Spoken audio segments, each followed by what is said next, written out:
خلفائے ثلاثہ ابو بکر و عمر اور حضرت عثمان رضی اللہ تعالیٰ عنہ اجمعین کے ناقدین اکثر ان تینوں صحاب کے بارے میں کاذب اور مشکوک روایات بیان کرتے ہیں کہ یہ تینوں صحابہ کرام علیہ اجمعین کسی بھی جنگ میں نمایاں طور پر سامنے نہیں آئے۔ کسی بھی جنگ میں ان تینوں صحابہ علیہ اجمعین کا کوئی خاص کارنامہ نہیں، بلکہ عثمان غنی رضی اللہ تعالیٰ عنہ کے بارے میں تو یہ بھی کہا جاتا ہے کہ وہ غزوہ احد جیسے نازک اور پر آزمائش میدان جنگ سے پیٹھ دکھا کر بھاگ گئے تھے۔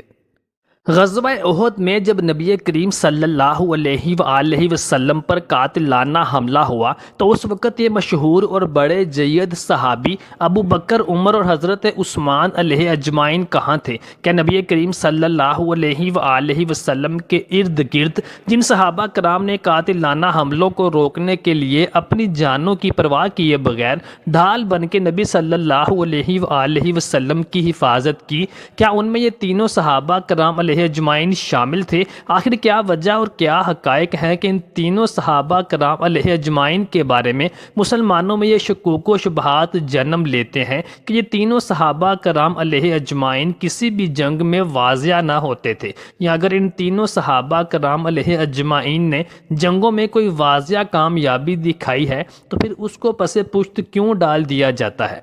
اسی ضمن میں ترمذی اور ابو داؤد کی روایت ہے کہ ایک مصری شخص عبداللہ بن عمر رضی اللہ تعالی عنہ کے پاس حاضر ہوا اور آ کر کہنے لگا، کیا یہ سچ ہے کہ عثمان غنی غزوہ احد سے پیٹھ دکھا کر بھاگ گئے تھے؟ حضرت عبداللہ بن عمر رضی اللہ تعالیٰ عنہ نے ارشاد فرمایا، ہاں یہ حقیقت ہے، حضرت عثمان غنی جنگ احد میں موجود نہ تھے۔ تو اس مصری نے بآواز بلند کہا، اللہ اکبر۔ پھر اس مصری شخص نے پوچھا، حضرت بتائیے کہ غزوہ بدر کے موقع پر بھی عثمان غنی مسلمانوں کے ساتھ موجود نہ تھے؟ عبداللہ بن عمر رضی اللہ تعالیٰ عنہ نے کہا، ہاں یہ بھی سچ ہے۔ اس پر پھر اس مصری نے بآواز بلند اللہ اکبر کا نعرہ لگایا۔ اس کے بعد اس نے عبداللہ بن عمر سے دریافت کیا، کیا یہ بھی حقیقت اور سچ ہے کہ حضرت عثمان غنی صلح حدیبیہ کے موقع پر بھی مسلمانوں کے ساتھ بیعت میں موجود نہ تھے؟ تو حضرت عبداللہ ابن عمر رضی اللہ تعالیٰ عنہ نے ارشاد فرمایا،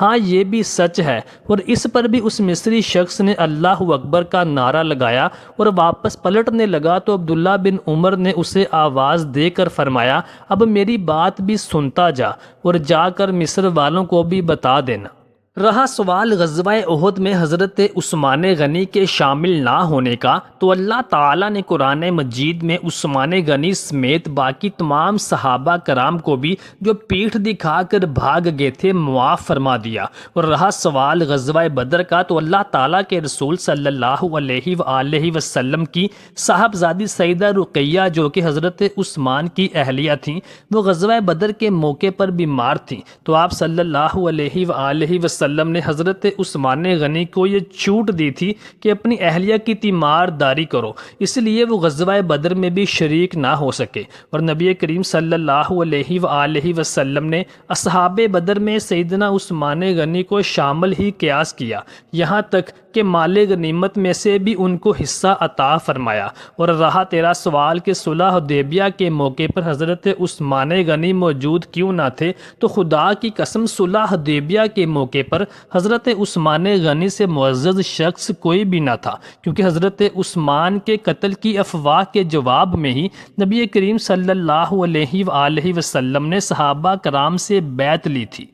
محترم ساتھیو، غزوہ احد مسلمانوں کے لیے ایک آزمائش سے کم جنگ نہ تھی، کیونکہ اس سے پہلے مسلمان جنگ بدر میں ایک واضح اکثریت کے ساتھ کفار کے مقابلے میں فتح یاب ہو چکے تھے، جس کا نفسیاتی فائدہ مسلمانوں کو تھا کہ وہ نفسیاتی طور پر مشرکین کے اوپر غالب تھے، جبکہ دوسری جانب مشرکین بھی غزوہ بدر کا بدلہ لینے کے لیے دل و جان کے ساتھ سر توڑ تیاریوں میں مصروف تھے، یہاں تک کہ وہ اپنی لونڈیوں اور اپنی بیویوں کو بھی اپنے ساتھ لشکر میں لے آئے تھے، تاکہ اگر جنگ میں ان کے قدم ڈگمگائیں تو اپنے خاندان کو، بیوی بچوں کو اور لونڈیوں کو دیکھ کر انہیں مزید اشتعال آ سکے اور وہ میدان جنگ کو چھوڑ کر بھاگنے کی ہمت ہی نہ کر سکیں۔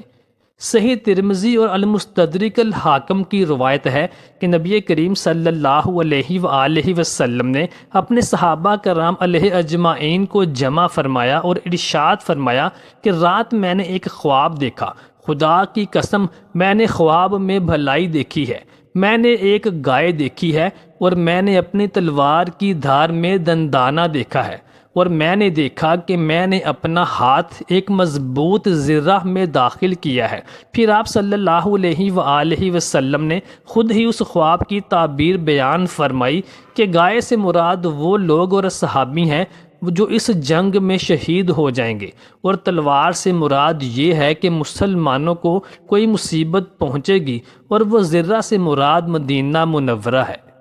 براء بن عازب رضی اللہ تعالی عنہ بیان کرتے ہیں کہ جنگ احد کے موقع پر جب مشرکین سے مقابلے کے لیے ہم پہنچے تو نبی معظم صلی اللہ علیہ وآلہ وسلم نے تیر اندازوں کا ایک دستہ حضرت عبداللہ بن جبیر رضی اللہ تعالی عنہ کی ماتحتی میں پہاڑی پر مقرر فرمایا تھا، اور انہیں یہ حکم فرمایا تھا کہ تم اپنی جگہ سے نہ ہٹنا اس وقت پہ جب تم لوگ دیکھ لو کہ ہم ان کفار پر غالب آ گئے ہیں، پھر بھی یہاں سے نہ ہٹنا، اور اس وقت بھی کہ جب تم دیکھ لو کہ وہ ہم پر غالب آگے ہیں، تم لوگ ہماری مدد کے لیے پھر بھی نہ آنا۔ پھر جب ہماری مڈبیڑ کافروں سے ہوئی تو ان میں بھگدڑ مچ گئی، میں نے دیکھا کہ ان کی عورتیں پہاڑیوں پر بڑی تیزی کے ساتھ بھاگتی چلی جا رہی تھیں، اور ان کی پنڈلیوں سے اوپر کپڑے اٹھائے ہوئے تھے جس سے ان کے پازیب دکھائی دے رہے تھے۔ حضرت عبداللہ بن جبیر رضی اللہ تعالی عنہما کے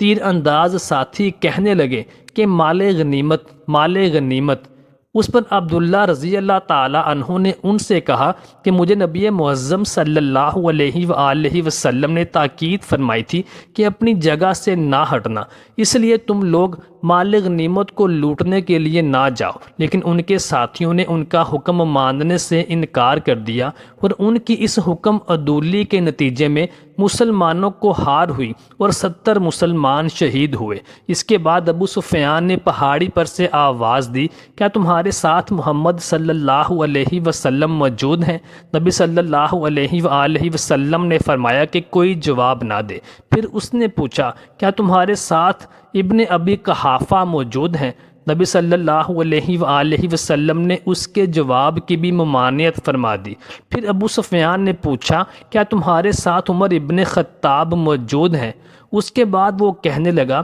کہ یہ سب کے سب قتل کر دیے گئے ہیں، اگر زندہ ہوتے تو جواب ضرور دیتے۔ اس پر حضرت عمر فاروق رضی اللہ تعالی عنہ بے قابو ہو گئے اور فرمایا کہ اللہ کے دشمن تو جھوٹا ہے، اور اللہ نے ابھی انہیں تجھے ذلیل و رسوا کرنے کے لیے باقی رکھا ہے۔ ابو سفیان نے کہا، ہبل ایک بت بلند رہے۔ نبی صلی اللہ علیہ وآلہ وسلم نے فرمایا کہ اس کا جواب دو۔ صحابہ کرام علیہ اجمعین نے عرض کیا کہ ہم کیا جواب دیں؟ تو رسول اللہ صلی اللہ علیہ وآلہ وسلم نے فرمایا کہ کہو اللہ سب سے بلند اور بزرگ و برتر ہے۔ ابو سفیان نے کہا، ہمارے پاس عزا یعنی بت ہے اور تمہارے پاس کوئی عزا نہیں۔ نبی کریم صلی اللہ علیہ وآلہ وسلم نے ارشاد فرمایا کہ اس کا جواب دو۔ صحابہ کرام علیہ اجمعین نے عرض کیا، یا رسول اللہ کیا جواب دے؟ تو رسول خدا صلی اللہ علیہ وآلہ وسلم نے فرمایا کہ کہو اللہ ہمارا حامی اور مددگار ہے